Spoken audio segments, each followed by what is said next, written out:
Ladies and gentlemen, good morning again. I'm Stephen Matchett, wearing my helper at Future Campus hat, and we're joined by Barney Glover. Professor Glover, as we all know, is the Interim Chief Commissioner of the Australian Tertiary Education Commission. He gave very powerful and cogent evidence at a Senate committee inquiry into the ATEC legislation last week, week before now, in which he said he said the legislation was fit for purpose, which I suspect is an endorsement we're going to hear repeated by powerful people such as ministers quite a lot in the coming weeks. Professor Glover is joining us by Zoom this morning to talk about this conference and the issues it's raised in an Australian perspective. I think he's got some opening remarks, so I'll pass to you, sir. Professor Glover.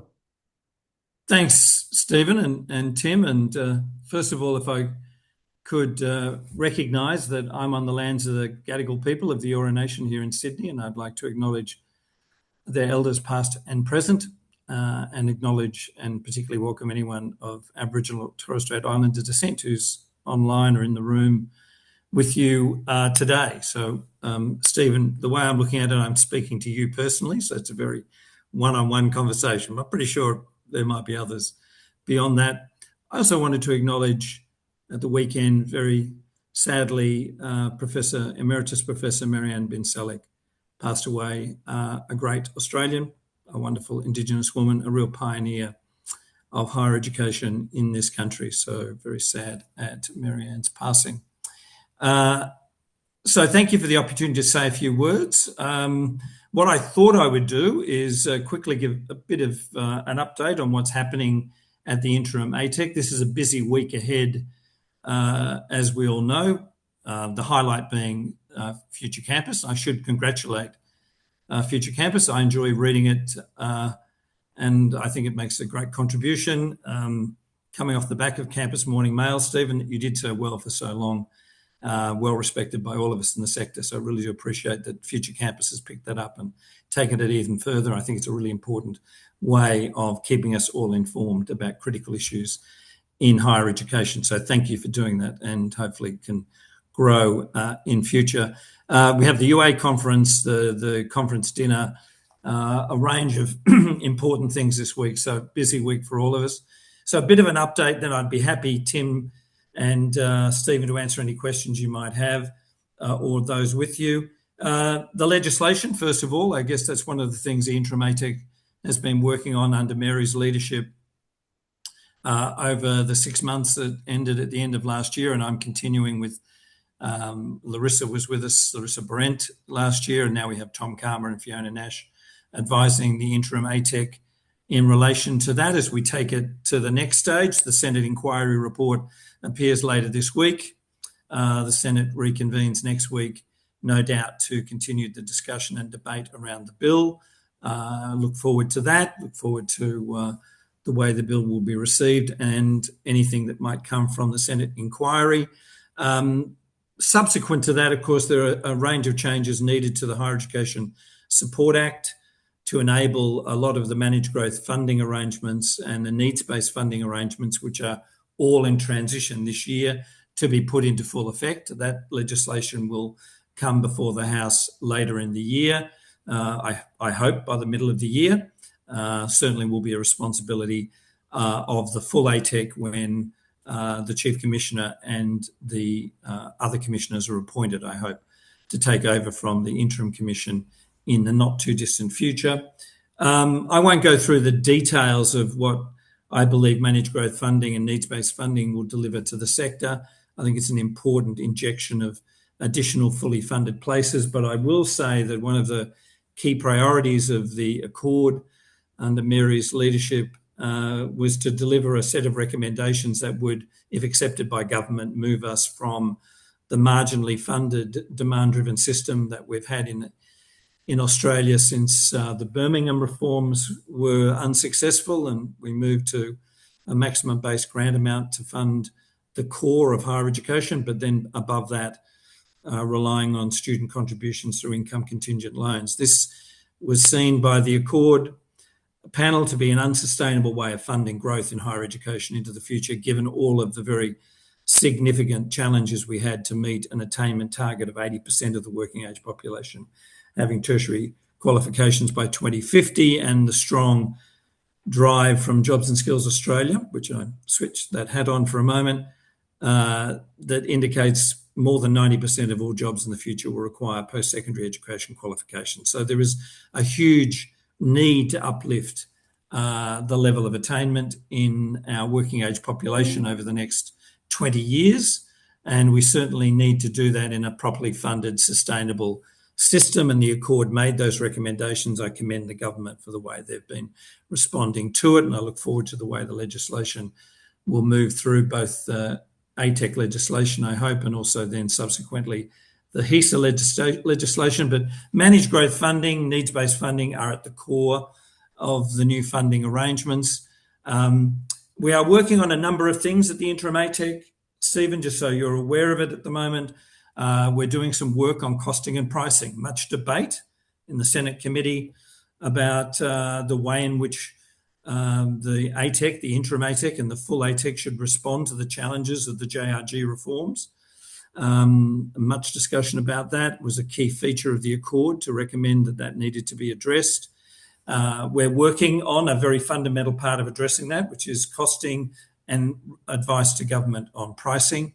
That work is underway. I've just seen a slide pack this today that will go to the Working Party representative of the sector, continuing a really important aspect, I think, of the ATEC, and that is it will be reaching into the sector in consultation, because a steward of higher education is a concept we haven't experienced in Australia in any real sense previously, even when we had university commissions. And a steward very much is there to guide the sector, but to do so in consultation and negotiation with the sector. So we're working on things like our costing and pricing work. We're working on our statement of strategic priorities to help guide universities around what we're seeing nationally at state and regional level, territory level, relevant to priority setting for universities to respond to. We're also looking at our mission-based compact, the structure of that initial mission-based compact to negotiate with universities, which will help us then to determine, in consultation with universities, the allocation of additional fully funded places to the system in 2027. So that work is underway. We do appreciate the support of the sector as we frame that up. So a very, very important piece of work. We hope to be engaging a little more deeply on the interim statement of strategic priorities very, very soon. We also have a working party at the moment dealing with enhancing the professional practice of teaching in universities, another key recommendation from the Accord the Minister's asked us to do more work on. We look forward to that work coming to fruition over the next couple of months and making recommendations to the Minister accordingly. We are also advising at the moment on the transition between the marginally funded demand-driven system that we've operated for some years and managed growth funding and needs-based funding in 27, 26. Very much a transitional year. So the Interim ATEC's been providing, through consultation with universities, advice about what we call the glide path, how we can ensure our universities can sustainably move through from 25 through to 27, and working with universities over their commencer load this year. That's been a very important part of what I think is setting the scene for the role of a system steward in that regard. And I think one of the other very, very important pieces of work that we're doing at the moment with Jobs and Skills Australia, with Department of Education, as well as the ATEC and the Department of Employment and Workplace Relations, is to begin to tease out what a more joined up tertiary education system should look like in Australia. One of the key recommendations from the Accord was the critical need to have our vocational education and training and higher ed systems better connected, more cohesive, better collaboration, to remove the barriers to the way students move in and across our tertiary education system. And JSA released a report on that a little over a year ago. The government's accepted that report in principle. We're establishing a tertiary system advisory council to provide more advice to government on it. We have a responsibility to produce a roadmap to help the ATEC and the government and states and territory governments to make the changes necessary for us to have a truly joined up system. And one of the areas that we're looking at particularly is about credit recognition and AQF reform and having a national skills taxonomy, a whole range of important elements of that, so that we can, in fact, make recommendations to states and territories and the government over a more joined up system. And again, that's one of the key roles for the ATEC. Beyond its managed growth funding, needs-based funding, and particularly its work on First Nations people, particularly both students and staff in our universities. So we have a First Nations Advisory Council, we have a First Nations Commissioner. Crucial to have First Nations people at the heart of reform, but importantly in that context, to make sure that the stewardship model for the ATEC is both higher education, but when it comes to the tertiary education spectrum, it very much is about tertiary harmonisation. So we see that important to move ahead on all of those things I've been commenting on, as well as the deep consultation we're doing across the sector with stakeholders, as well as with universities and with non-university higher ed providers, I might add, to ensure that we have the best possible information base and recommendation suite available to the full ATEC when it comes into full throttle a little later this year, hopefully April, May, depending on the legislation passing and the appointments process. Don't know why, Stephen, you've gone dark on my screen, but I'm assuming you're still there listening to me. So rather than me say too much more about this, I perhaps should touch on just quickly, you're back, excellent, international and research, and we might want to tease this out in the questions. Clearly there is a role envisaged for the ATEC in the distribution of international load, subject to further work the government will be doing, no doubt through the budget process coming up, when it decides on net overseas migration figures and obviously the extent to which they'll allow further growth in international education. But it's crucial to our sector. There was an uplift in the net overseas student commencement load this year compared to last year. I know universities are under pressure, particularly around some of the visa processing challenges at the moment, but there will be a role for ATEC that's not fully formed yet, and that's a matter for government. And separately, of course, we have one of the other recommendations of the Accord, which was to have a strategic examination of research and development in this country as a precursor to the role the ATEC would play in informing government and supporting universities in relation to research. That report, I hope, will be released in the near future, and there'll be an opportunity then to discuss the role ATEC will play in research. But those are further down the track than the immediate focus, which is around our tertiary system, around universities, around managed growth funding, needs-based funding, and the stewardship role to bring stability, consistency, and growth, fully funded, to our higher education system. But I'm not sure, Stephen, if you'd like me to go and do anything else, but that's a bit of a rapid overview, and I'd happily answer any questions people might have. Let's go to questions. I think you frightened everybody. Let me ask you one. You asked one, Stephen. Yeah. Oh, by the way, I think CERD will be released at the Minister's Press Club speech in about 2 weeks. Right. That would be my guess what it's worth. The task for ATEC is enormous, but it is also potentially very, very powerful. And it's powerful in its own right in its negotiations with the system, particularly on compacts, but also to assist the minister with a whole set of national objectives. Is there a risk that it will just become it will become a state planning instrumentality in terms of national policy, which inevitably will erode institutional autonomy in what they teach and research and the way it's funded?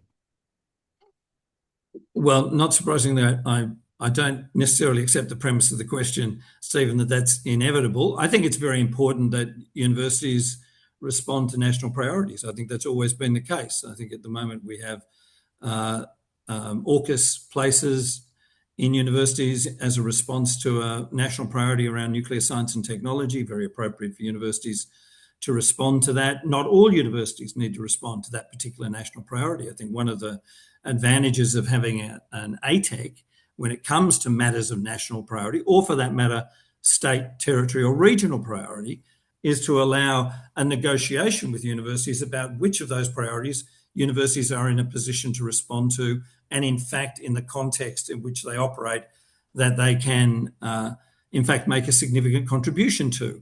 And if we're in a situation where the ATEC needs to consider the allocation of places in negotiation with universities so that they can grow load in critical areas to address a national priority, then I think that's a perfectly legitimate role for the ATEC, and certainly a really important role for universities to be able to respond to that with an informed commission, negotiating with them. It's great to see everyone in the room. I'm getting a circular view of everyone in the room. So, Stephen, I don't believe that it'll lead to the sort of instrumentalist view that you're talking about. If I was to speculate on behalf of a future ATEC, I think there are also priorities that a future ATEC will see. One of the conversation points that we had last year was with the learned academies, with the challenges faced by the humanities, arts and social sciences. There may very well be a role for the ATEC to engage with universities over some of the challenges faced in particular disciplinary contexts, as we in the Australian context seek to ensure that they remain vibrant, dynamic and contribute to Australia's social fabric. So I think there's a crucial role for the ATEC, both in responding to those very important signals from government, but equally to work with the sector in areas of priority as the sector will determine. I can imagine regional universities and those in outer metropolitan areas will have, as I know from Western Sydney, have a very strong commitment to their local regional priorities. And I think that's a very important part of the conversation. The ATEC will take a system view so it can meet the system objectives, but to respect and appreciate institutional autonomy and institutional missions and strategies so that universities with the capacity to deliver on, for example, nuclear science and technology, are encouraged and supported to do so because that's in the national interest, as it would be how do we maintain the humanities in a very constrained context that they might be operating in. Or for that matter, what about marginal areas of allied health? How do we ensure that the ATEC can talk to universities broadly and individually about ensuring that we're able to deliver on what might be very challenging circumstances for some allied health disciplines? This is one of the other things, one of the other characteristics of system-wide approach, I think, Stephen, is let's encourage people to collaborate more than they do now. I'm not saying we don't see collaboration, but let's see more collaboration. Let's try and take some of the competitive edge out if we can manage load more effectively in stewardship of the sector and encourage universities to work together to address some of those challenges I've just relayed. So no, I don't necessarily see it in the way you articulated. And there's something the ATEC needs to be conscious of. Barney, Tim Winkler here. I don't think you can see me, but you can imagine that Stephen is me and we'll be all together. He is way uglier. We've had a discussion this morning about Ukrainian universities and the challenges they've had after being displaced with connecting with students and recognising incredibly diverse needs of students, some on the front line, some in occupied territories, some overseas. They've adapted to that and as a result are getting some better results in a simplified, that's probably a simplified paraphrasing of some of this morning's discussion.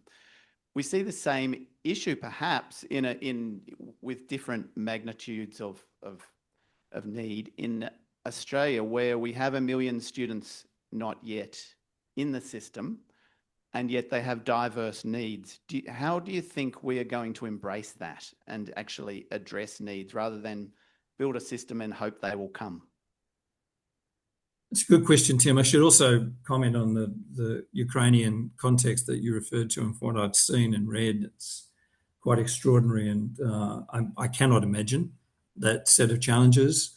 It is very difficult to imagine how to keep the fabric of a university system functional, let alone achieving, quite remarkable outcomes. Education is crucially important no matter what the stresses and the challenges are at a societal level, a global level, or a local level. So what your Ukrainian colleagues are achieving is both remarkable and commendable in every way, and a lot we can learn from it. We don't need the experiences of what's driving it, but certainly how people adapt in those circumstances.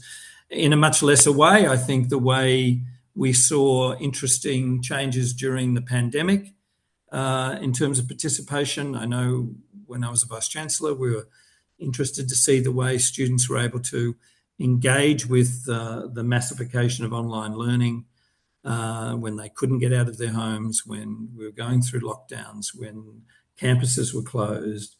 And although nothing like the challenges of a war zone, but nevertheless, we did see increases in participation from students from what are often more educationally challenged backgrounds. And I think that was a really interesting observation. I know the data at my institution, we also saw improved outcomes.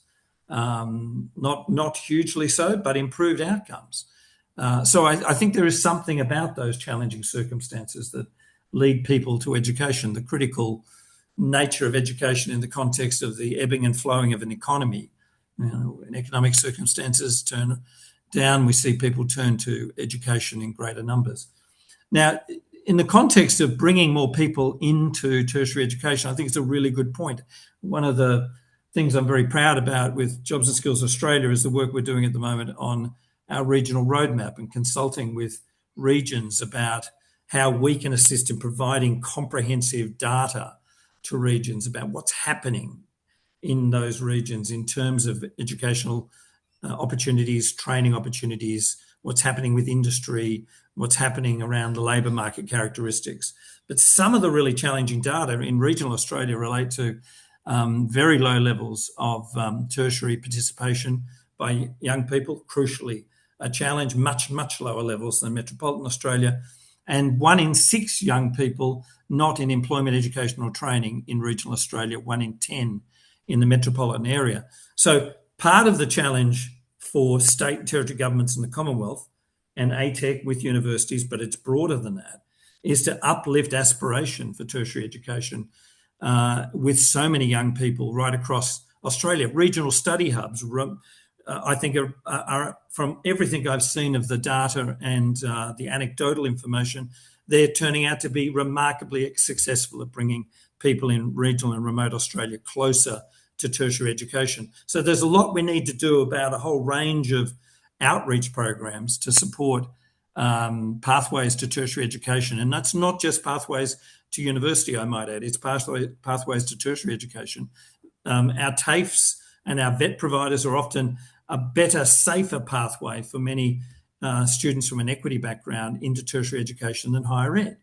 And I think we notice that, which is another reason we need more harmonious arrangements between vet and higher ed. We also need to improve our vocational education and training in schools programs. And I must say, around Australia, there are some great examples of that. So I'm encouraged by all of those elements I see around encouraging more young people. And I've spoken about this publicly, this post-18 view of the world we've had for a long time with education, and the need for a post-16 view of the world, which is not about leaving school at 16, but about engaging more fulsomely in educational experiences at that latter end of secondary school, and to see the pathways work more effectively into tertiary education. So, Tim, we've got to do that because we've got to address those fundamental challenges or we won't hit the attainment targets. And a lot of the future is predicated in terms of the managed growth funding, and I think it's something of the order of $2.5 billion of additional funding in and beyond the forward estimates. That will only come to fruition if we can bring more people into the system, alongside of really big initiatives like Free TAFE, which are also bringing down the barriers to participation in tertiary education. Are we in danger of creating a system that is organisation-centric rather than student need-centric, though, because of the dimensions of the change that is being attempted? I would hope not. I mean, systems need to operate at a certain level of granularity to function effectively. But I do think, the needs-based funding regime that will be introduced in 27 is a really good example of moving us to a much more student-centric approach for the exact cohort we're talking about. The fact that we still only have 16 or 17% of low SES students, bottom 25%, bottom quartile in tertiary education, in higher ed, and that has not moved a lot in the last decade, even despite some uplift post-Bradley. I think that's a huge challenge for us. We need a better needs-based funding regime that has to be much more student-centric. The way we support people with disability, the way we support regional and remote students, all of these, and of course moving First Nation students to completely demand-driven, and of course managed demand-driven funding for other equity groups, particularly low SES and regional remote from 27. All of these things, I think, have the characteristics of a student-centric approach, but to do and deliver it at a system level. I think JSA. Oh, sorry. Question over There's a here. hand. I can see a hand. Thank you. Global, thanks. Thanks for the information. My name is Larissa. I'm from the Australian National University.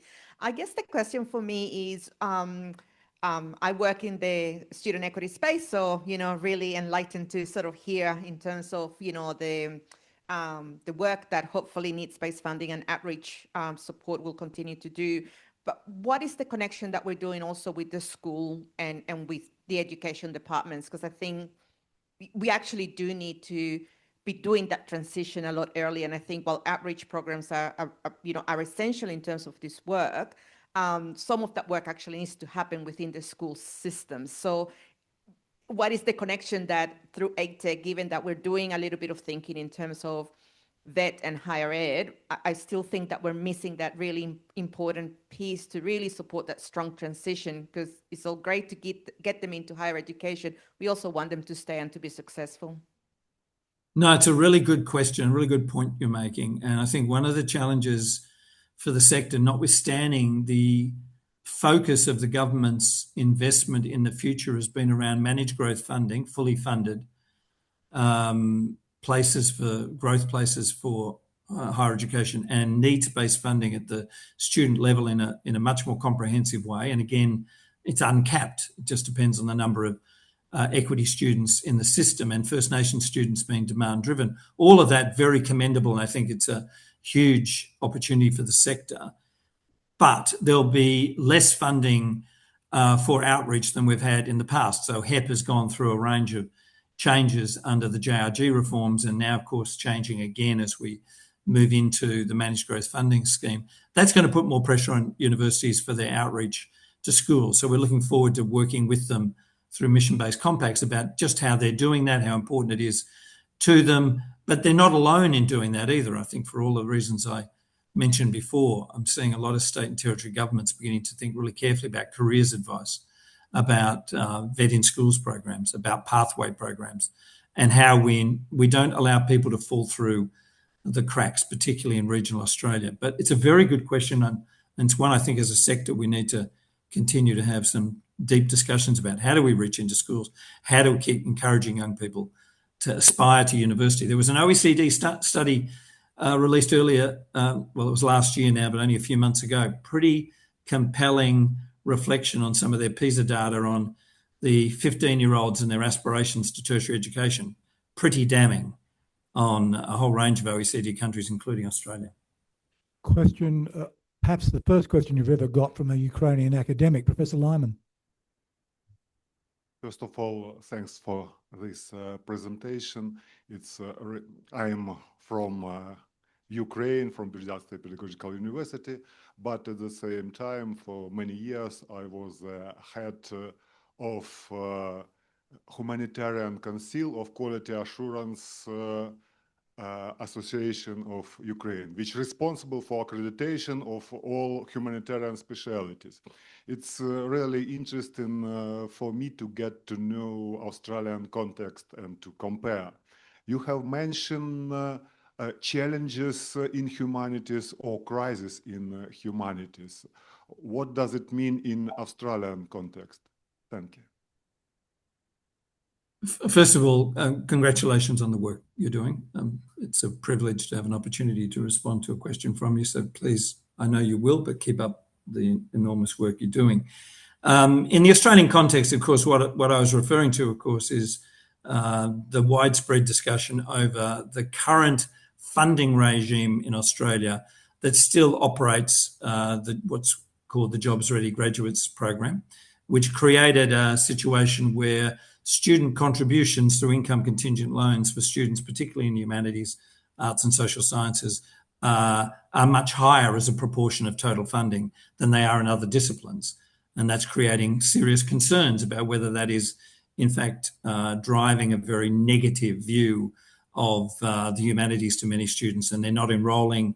And if they are enrolling, they're incurring significant debts.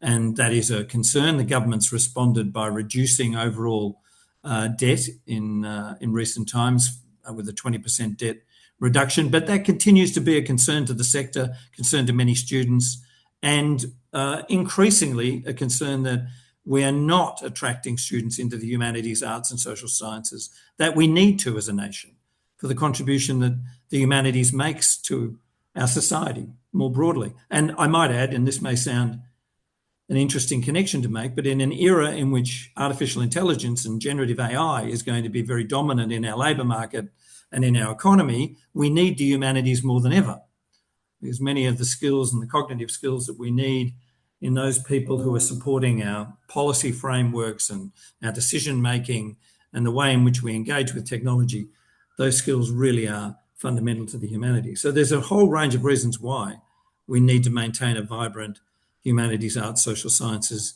capability in Australia, including research capability. So I wouldn't describe it as a crisis. It's of significant concern. And people are looking to the ATEC to address that. The costing and pricing work we're doing is part of that. That'll come to fruition later this year. But it is of deep concern, very different to the challenges you face in Ukraine. So in your day job, Jobs and Skills Australia punches out an awful lot of very, very significant data. It's a lot of report as to the state of the economy, state of employment in the economy. I'm wondering whether when ATEC is formally up and running, whether it's going to have the resources to start doing that sort of research and extend that into future dimensions of what the economy is going to need. On direction from ministers, is ATEC going to have the resources to be a genuine policy think tank for the nation? Stephen, I'm very proud of the work of Jobs and Skills Australia. So as you point out, we do a lot of deep analytical work on the labour market and the skills system, I might add. And I think it's this Friday. In fact, our higher education outcomes webinar is going to be on, where we are going through the detail of our very, very significant analysis we've done on what happens to people who complete a degree in Australia, and to do that using what are called the person-level integrated data assets of the ABS. And I think it's a very compelling and a very positive picture of the advantages of a higher ed qualification in the Australian labour market. And it also illustrates, I think quite dramatically, is that, and just talking about the humanities a moment ago, the many career opportunities, the diverse career opportunities that some of our degrees have. They are not, some of them are engineering degrees, education degrees, social work degrees, but many others are producing people that are moving into a whole range of areas of the economy. We are, for the first time, at depth, providing that analysis. So it's a very important piece to drive policymakers about the importance of investment in higher education, in my view. Now, the ATEC will draw on that work from JSA, so it'll do it efficiently, draw on that sort of data from JSA, and it'll also develop its own data resources. We want to do that in a way that doesn't overburden the sector with new data requests. And we also, one of the pieces of work we're doing with the department at the moment is to try and work out how we can better align data collection. So across a whole range of agencies and Auditors General and TEXA and others, that are collecting data on a regular basis. Let's do it in the most efficient way we can to lower the burden on universities. But ATEC will have a rich data repository. It'll be able to link into those data assets of agencies like JSA, and I think will have a mandate to do deep research on what's happening in the higher education system. I know one of the requests that the ATEC has already from the learned academies is do some deep work on particular areas, disciplinary areas, so we understand the challenges of those disciplines in the broader context of the Australian sector and economy, and a role the ATEC could play in that regard. So there is and we're working with the ARC at the moment at JSA, with ATEC on our research workforce in Australia. What happens to our PhD graduates? Have we lost you? No, sorry, for some reason it dropped off my screen temporarily. So yes, we are going to have, the ATEC will have that capability, and it will produce, I think, very, very important advice to policymakers in government and then broadly into the community about the future of tertiary education. Tim? Barney, we had a quick discussion this morning. One of the things that Jana and Igor had to work through when their university was occupied was, why should we exist? Why should a university exist? What's its purpose to the community? Do you think at a time when we're struggling with social license, we're actually spending adequate time on that question, both as a sector and as institutions? I'm certainly pleased that Future Campus is spending some time on that. So I congratulate you on some of the work you're doing to address the question about our universities. At a time in which the social licence is under question, this is exactly the moment we need our universities. There's no doubt in my mind about it. I have the privilege of giving a number of press club addresses on behalf of universities as well as JSA, and in many of the presentations, the speeches I gave, I highlighted just how crucial in the post-truth world or the alternative truth world that we're operating in, how vital it was to have the evidence-based research capability of universities to contribute to public debate and discourse. At times of questions over social cohesion, universities are absolutely crucial to that. There are also tumultuous moments, we understand that. And I know there's a deep discussion about how we have robust debate in our universities and more broadly, but they are still crucial to it. And I think our universities play such a vital role in that regard. That's without imagining the contribution they make in two other critical ways. Our graduates, and the Higher Education Outcomes Report illustrates it, make a huge contribution to the Australian economy in the raft of ways in which they contribute across the occupational spectrum of this country, but also in terms of the R&D. The bulk of Australia's R&D is done through universities, has been, will always be, and working with CSIRO and with publicly funded research agencies and through with industry and internationally, we need to be engaged in deep and important research, curiosity-driven research. These are the characteristics of a university. So I think, yes, it's a challenging time for universities, but I don't question the need for them at all. And in fact, if anything, we need to stand up and be quite strong in our language around the importance of our universities and the contribution they make.